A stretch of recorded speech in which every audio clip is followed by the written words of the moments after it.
అమీర్పేట మైత్రివనం చౌరస్తాలో అన్న నందమూరి తారక రామారావు విగ్రహాన్ని ఏర్పాటు చేయించి ముఖ్యమంత్రిగా తానే ఆవిష్కరిస్తానని తెలంగాణ ముఖ్యమంత్రి రేవంత్ రెడ్డి హామీ ఇచ్చారు. 2 తెలుగు రాష్ట్రాల్లో అన్న నందమూరిని అభిమానించిన వారంటూ ఎవరూ ఉండరని, అటువంటి మహోన్నత వ్యక్తి విగ్రహాన్ని పెట్టకుండా అడ్డుపడ్డ దుర్మార్గుడు కేసీఆర్ అని రేవంత్ మండిపడ్డారు.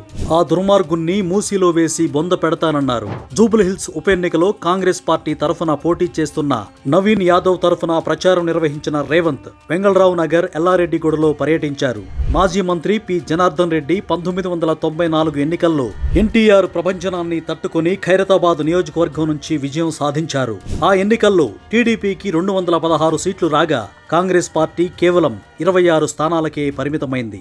ఆ సమయంలో శాసనసభలో పీజేఆర్ శాసనసభాపక్ష నేతగా వ్యవహరించారు. అటువంటి వ్యక్తి 2007లో గుండె ఆగి చనిపోతే అప్పుడు చంద్రబాబు నాయుడు ఏకగ్రీవం చేద్దాం, టీడీపీ తరఫున పోటీకి ఎవరిని నిలబెట్టమని చెప్పారు. అయితే కేసీఆర్ మాత్రం కావాలని అభ్యర్థిని నిలబెట్టి అప్పటి వరకు ఉన్న మంచి సంప్రదాయాన్ని చెడగొట్టి దుష్ట సంప్రదాయానికి నాంది పలికాడు.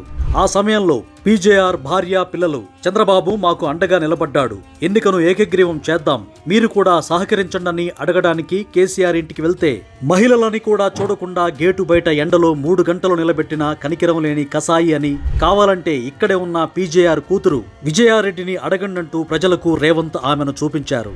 అందరం అన్నా అని అభిమానంగా పిలుచుకునే ఎన్టీఆర్ విగ్రహాన్ని ఏర్పాటు చేయించే బాధ్యతను నవీన్ యాదవ్ కు అప్పజెబుతున్నట్లు ఈ సందర్భంగా ముఖ్యమంత్రి రేవంత్ రెడ్డి ప్రకటించారు. ప్రస్తుతం ఎన్టీఆర్, చంద్రబాబుపై రేవంత్ చేసిన వ్యాఖ్యలు సోషల్ మీడియాలో విపరీతంగా వైరల్ అవుతున్నాయి.